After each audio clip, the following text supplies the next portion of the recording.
Okay,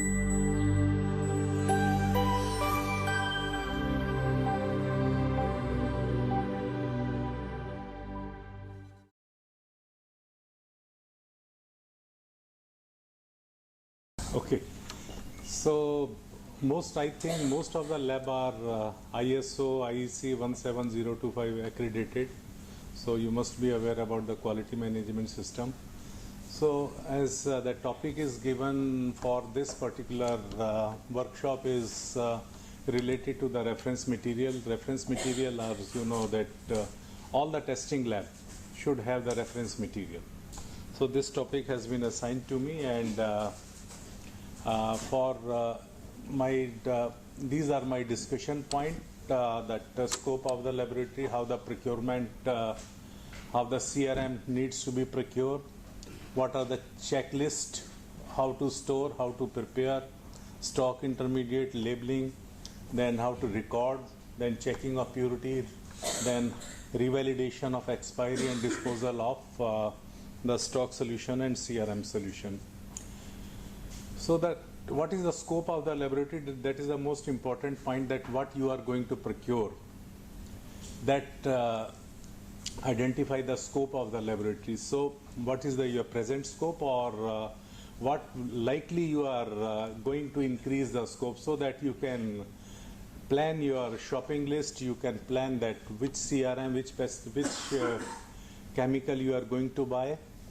For example, if a pesticide is, if a laboratory is testing pesticide formulation, that they needs the reference standard of that these particular pesticide, if it is heavy metal, how many heavy metals, or maybe 10, 5 or 15 or 20, then aflatoxin, antibiotic, others. That is basically what scope is of the laboratory, which on that you can procure the pesticide.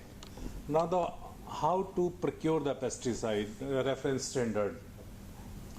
So first you have to identify the vendor. Since CRM are very few companies prepare the reference standard, so you have to identify the reputed vendor. Which one is the reputed vendor, whether it is Sigma Aldrich or any Stoffer or Cam Service. These three are the major supplier for that pesticide, maybe for other chemical also. Then what you have to see, what is the shelf life and expiry period. You can see from the catalog or from their website which particular lot number is available, which have that particular shelf life of expiry period. Then what is the packing size? If you see the packing size maybe in 25 milligram or 50 milligram or 250 milligram, then you have to see what packing size you are looking for your lab. How much is that required for because every CRM have the shelf life or the expiry period. Then what is the consumption of that particular CRM for your during this procure and the expiry period. Then packing size, then net weight of that, get the quotation from that 3-4 vendors and see what is the net weight of the CRM and what is the price per milligram. Compare the per milligram or per ml of that particular CRM. Then go for the most economical, having longest expiry period, most economical and longest. But you have to see that whether that particular packing is, then again you have to make your judgment. That particular packing is required, that how much is laboratory is required and what is the expiry period. Then during this you have to make your own decision, then go for the procurement of the CRM. Now once that CRM is received, after you issue the pay order, that it shipped from that your vendor, supplier, and checklist of the time of receiving of the CRM, that check seal of the container, storage condition, postage, whether it is in ambient temperature or cold chain, what's the weight or volume of the CRM which you have ordered, that see the certificate of analysis which is claimed in that quotation or on the website, whether the same sample has been received or not. Then expiry date as per the certificate of analysis or as per your purchase order. Then what are the recommended storage condition when you receive that CRM from the vendors. Then record the total weight of the bottle containing the CRM. So these are that important parameter when you receive the reference standard. Now the storage condition means you have to label the CRM with the unique laboratory code. Any laboratory code, suppose a testing lab, they are testing so many parameters, they have so many CRMs, and you have maybe 1 or 2 refrigerators to keep them. You should give a unique number. That particular number may be given when that bottle get empty. If you procure the new bottle, give the same number to that bottle, so that there is a traceability of that particular CRM. If suppose today you are working in the lab, tomorrow you may not be working, a new person came, then it will be very easy to that next person to locate that particular CRM from a huge stock of 100, 200, 400, 500 CRM. So you have to give a unique number to that particular CRM, which is easily accessible to the rest of the staff.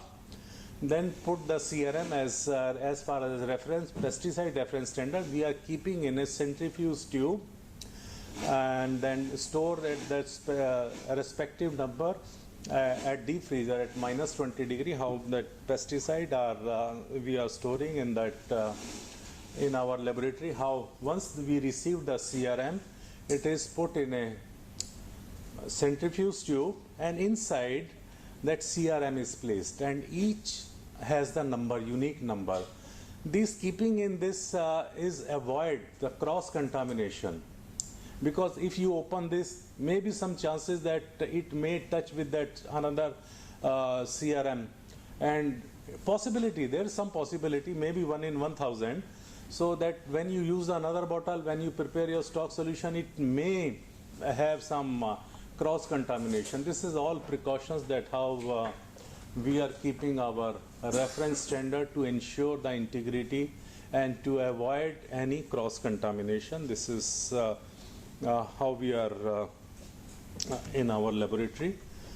Now, once the CRM is received, my talk is basically on the pesticide. Since I am working in the pesticide, I don't have aflatoxin and antibiotics, so that focus is on the pesticide and pesticide residue. Should have the analytical balance before going for any stock solution. Then standard weight or E2 grade for intermediate check of your balance, which you are going to use should be checked with the E2 grade weight. Then you should have that calibrated volumetric flask, because you have to prepare the stock solution.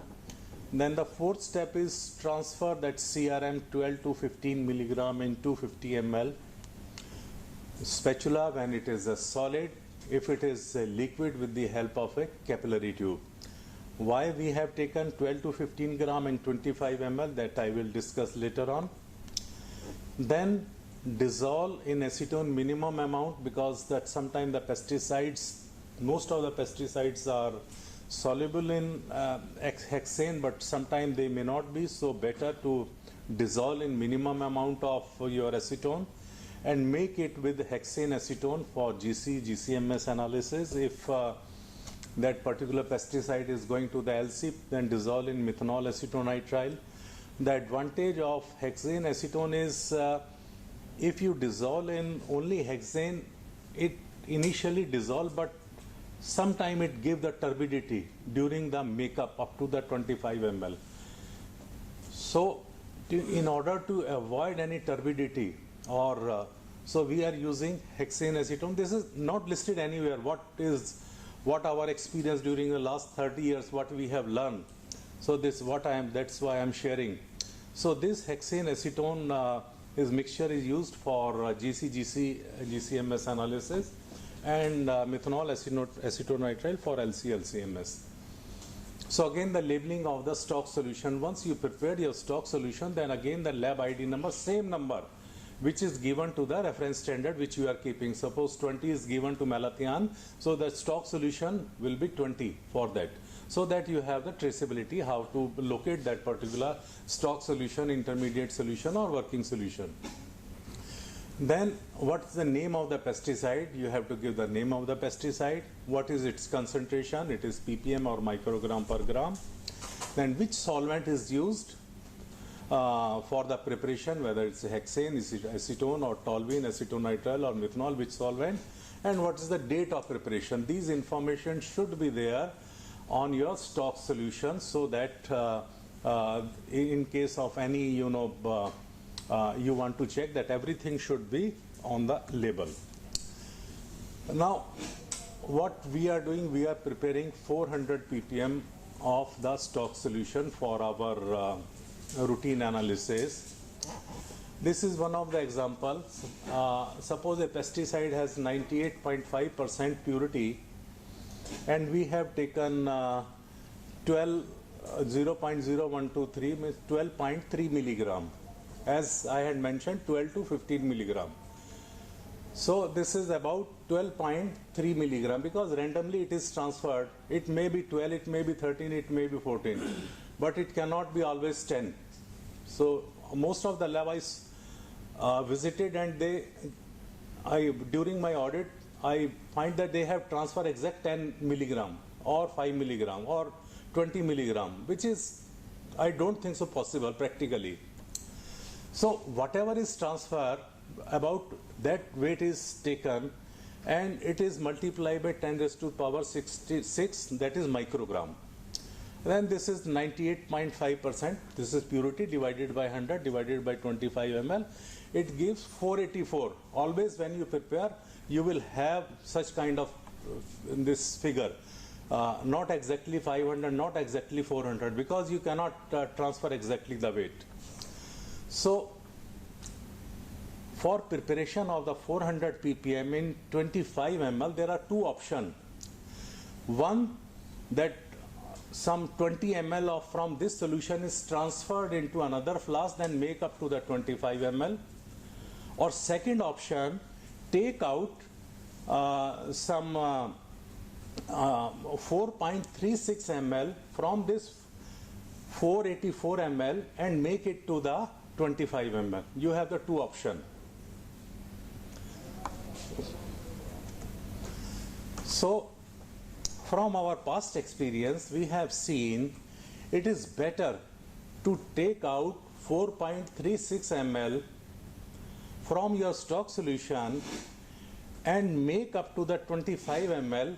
That will give the 400 ppm, because in this case you are handling only 4.36 ml. In second case, you have to handle 20.63.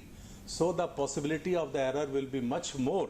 In second case, if you remove 20.63, is it clear? If you have any doubt, you can ask. So this 4.36 ml is taken from the 25 ml from the flask from your 484.62 and make up to the 25 ml with the same solvent, then you will have the 400 ppm. So in this way, we are preparing a unique or some round figure stock solution. So the round figure has advantage when you go for the mixture of the pesticide. That is the advantage. Otherwise, you can use this, but later on it give lot of problems. So that's why. So this is 4.36 is taken out, make up to the 25 ml. That will give the 400 ppm. So this is how the stock solution, we have specially calibrated or designed a acrylic box having that 5 and 5 25 volumetric, because volumetric flasks are very unstable. If you keep in refrigerator, if you little bit of jerk, they will fall down. So that's why we have specially calibrated this volumetric flask that in any shock they won't fall down. So that we are putting all this. This is specially for the GC, because we have a separate storage for the GC pesticide and separate storage for the LC. So unique number has been given to all the volumetric flasks. So then before keeping into the refrigerator, the total weight of the flask is recorded gravimetrically. The total weight of the flask is recorded before putting into the refrigerator. Now, how the gravimetric record of the stock solution, that working solution should be minus 20 degree, and working solution prepared ambient. When you dilute any of this, then that flask should come should bring out to the room temperature. Then gravimetric weight of the record. Suppose date of preparation is 6/4/2016, 400 ppm you have prepared, and this is the total weight. And after 6 months, same, the weight is 32.76341. When you put 32.765 and this is 63, even at minus 20 degrees centigrade, in spite of using the best short Duran volumetric flask, imported German make, still loss is there. Without any electricity failure at minus 20 degree, so what we have to do, we have to add little bit of solvent, let it be, it may vary, it depends upon that what is the storage condition. If you are storing at minus 5 degree, it has some relatively difference will be more. If at minus 30 degree, difference will be less. So this is the difference. So then we have added some solvent, and it has come close to the 32.765, very close to this. You cannot make exactly this, 41, nobody can make, but at least to minimize the error. So this is the 2 ml volume is taken from this, and this is the total weight after drawing 2 ml, and this is recorded, and it should be checked before again drawing the solution. So in this way, how the gravimetric record is maintained. Sometimes the people are using that glass marker. This is the level. So even if you add 1 or 2 drop, it will remain there. That level, it doesn't matter. But if you have the gravimetric record, that will give the exactly. So this is that was the solution, and this is for the CRM. Suppose this is the date of receiving of any pesticide from sigma LD. This is the batch number, this is the purity, this is the date of production, and this is the date of expiry. Net weight they are claiming is 0.25 gram, and this is the total weight of the bottle. And when we prepare the stock solution, maybe on next day, this is the initial weight of the total CRM. This is the weight drawn with the help of a spatula, transfer into the volumetric flask for your stock solution. And this is the final weight. This is the initial weight, this is the final weight, because you have taken. So still, if you see some weight losses there, before and after, and this is the net transfer. So it should be the same. This and this should be, this and this should be the same, but still some error, some loss is there. This may be on the traces on the spatula, or maybe the butter paper, or whatever the technique you are following. This is the loss. So this is just the record, because the company is claiming 0.25 gram, 25 gram. Whether you know, you don't know initially whether it is 0.2 gram or 0.23 gram or 0.27 gram. You never know. It is claim. So if you use this, at the end of the day, you will come to know how much you have drawn and how much is the initially that claim by the company. So this is the advantage. So suppose this is a case of the carbofuran, 3-keto-carbofuran. This we have procured from Ehrenstofer. The purity is claimed 96.5. The expiry is 8/7/2018. This is the certificate of analysis. And when we prepared in July 2016, this is freshly prepared, and the purity what we get is 93.52 from the HPLC and the purity claim is 96.5. It may have different purity because what kind of analytical condition you are using to testing, they might have using different analytical condition and they are claiming this purity. We may not have the same, some difference may be there, some difference may not be there.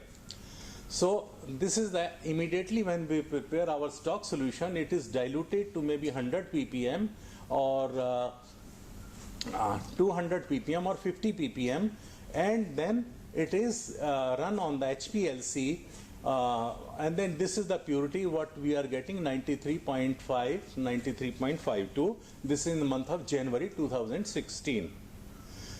So when again this purity was checked in September 2016, the purity was found to be 69.6%. You can see the so many other peak under the same analytical condition. Even at the minus 20 degree, it doesn't mean your reference standard remains the same. It may degrade, it may not degrade, but it is the responsibility of the laboratory to ensure whatever the CRM they are using should have, whatever the label is there, should have the purity. This is one of the cases. This is another case of Trifluralin. This is 99.2, expiry 2015. This is the purity 99.83. We are getting this purity in December 2013. We prepared in 2013 99.83. This is the purity in 2013. This is the 2014 99 after 1 year. Same purity, no issue. Again 2015 freshly prepared from that CRM. Purity again found to be 99.5, and 2016 again 99.7. So it means that stability of the trifluralin even after couple of years, even after the expiry, since the expiry is 2015, we have checked this purity of this trifluralin in 2013, 14, 15 and 16. It remains the same.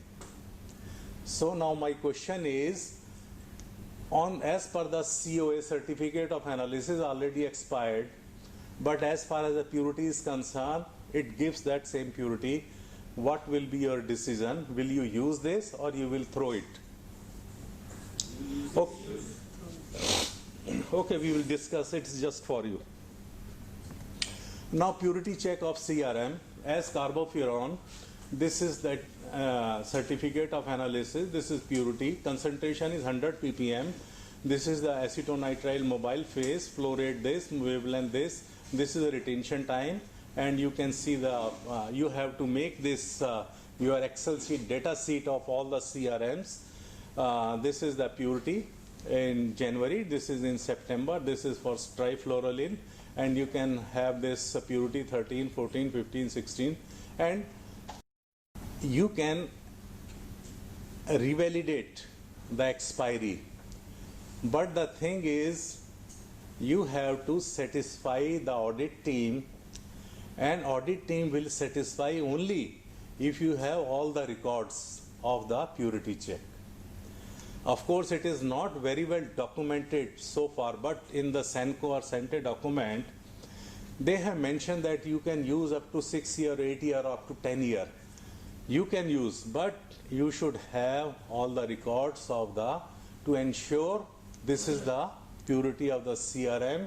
All the records, soft copy, hard copy, should be available and should be in your quality manual, that up to 3% or 5% you can extend your revalidation. If it is more than 10%, then you have to discard.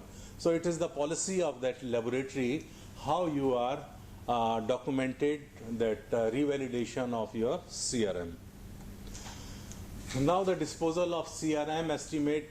Now again, so how much CRM is required by your laboratory? You have to work out. Then on that basis you have to select that what is the packing material of that reference standard is required for you. Then how much, what should be the concentration of stock solution you want to prepare, whether you want to prepare 400 ppm or 4000 ppm. Then you have to see what is the consumption of this. Then you have to work out this during your entire activity, and then you have to dispose of to the authorized waste management agency for incineration or the authorized person.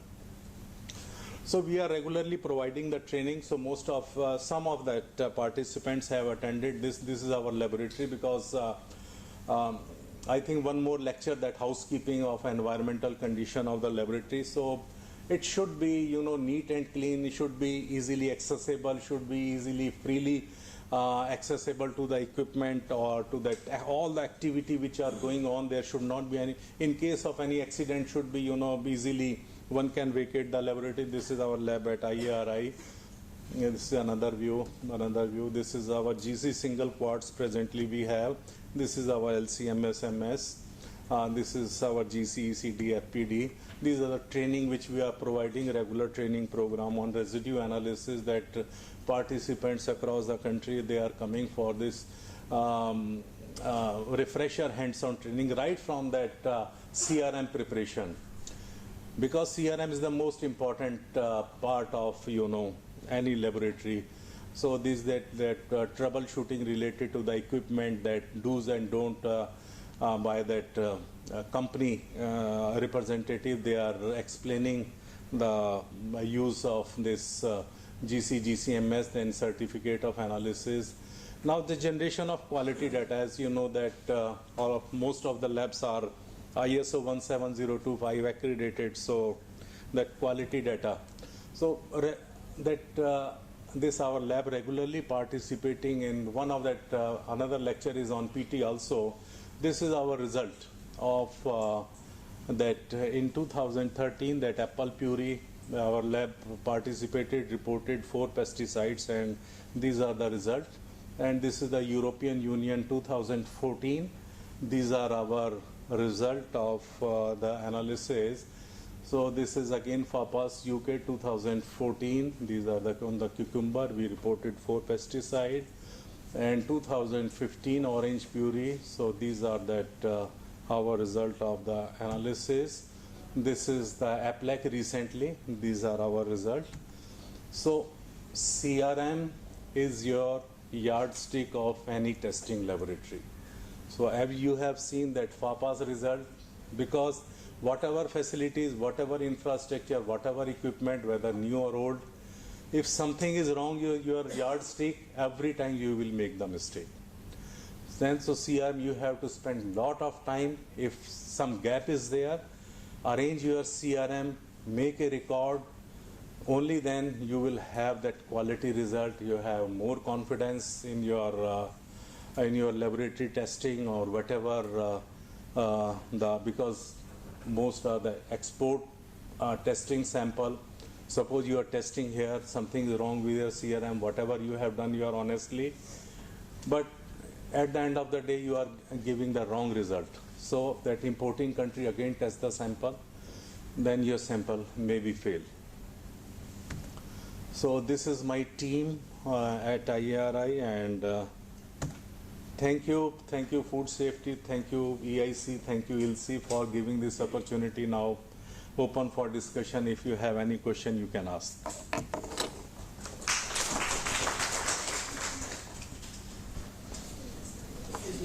Hello.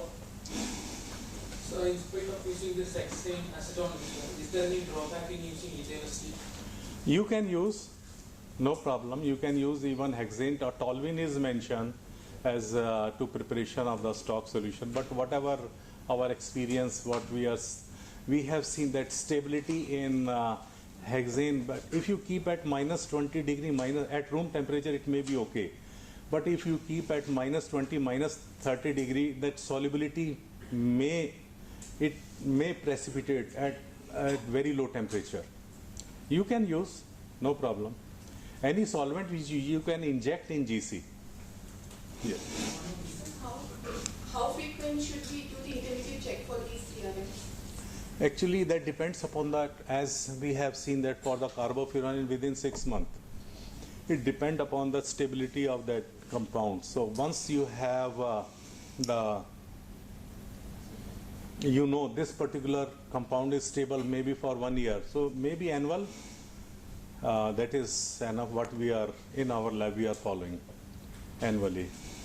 So what about intermediate working standard solutions? Yeah. As far as working is concerned, that you have to, every time you have to inject in your, instrument. So only that is the only way you can see that performance. You can see freshly prepared what is the peak area, peak height, what is the peak area, peak height after 1 month or 2 months or 15 days, only from that. Otherwise, there is no way, only that instrument. But the issue is the instrument sensitivity may vary over a period of time. When you change the gas cylinder, or if you have some contaminated sample, it may, So one has to you see the all this parameter. So that only that equipment you have to see the purity of that working solution. So while we weigh this organic solvent in highly sensitive balance, we see that usually the weight is not stable. How we tackle the situation? Which organic solvent? This ILSI. I don't get what you are asking. So in a highly sensitive balance. Highly sensitive balance, yeah. Balance, whatever it may be. Ha When we weigh this organic solvent, ha. we are not able to get a stable weight. How we tackle? No. The point is,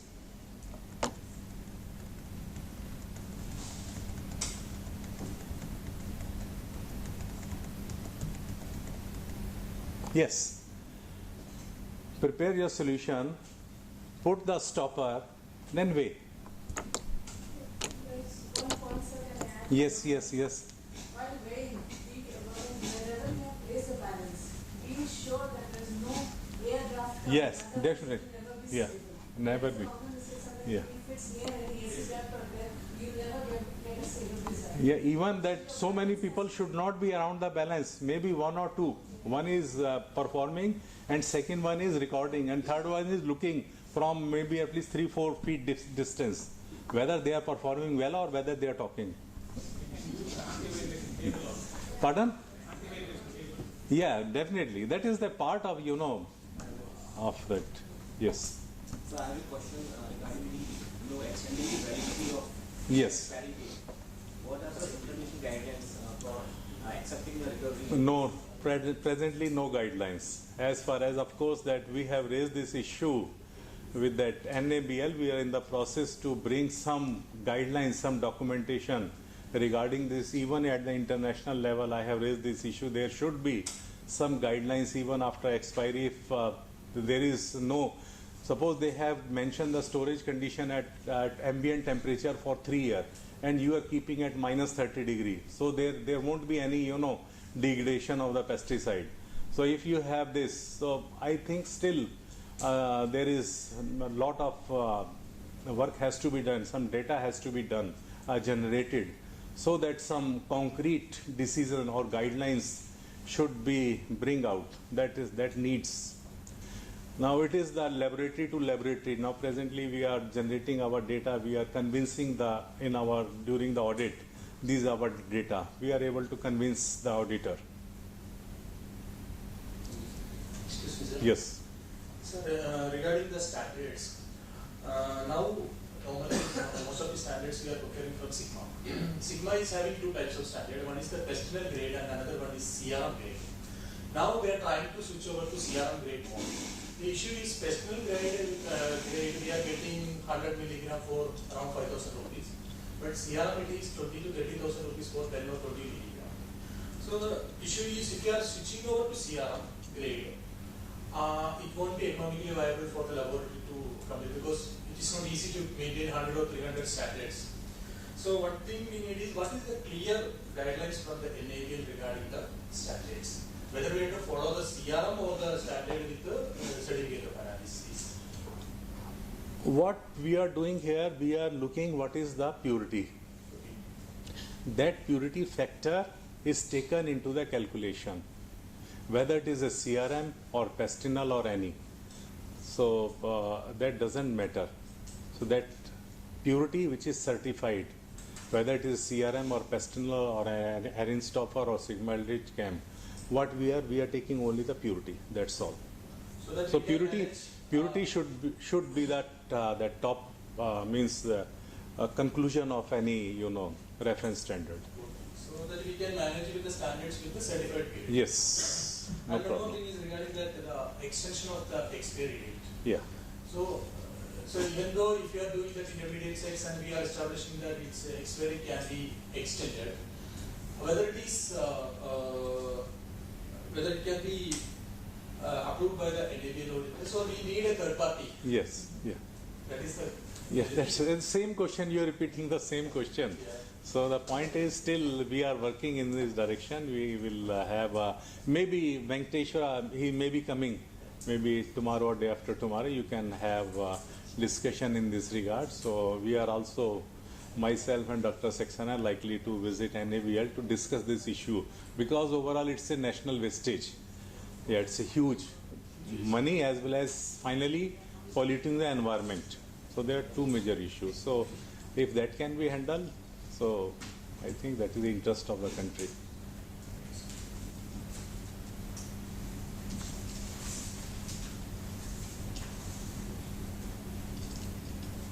So if no question, then thank you very much. Yeah, thank you.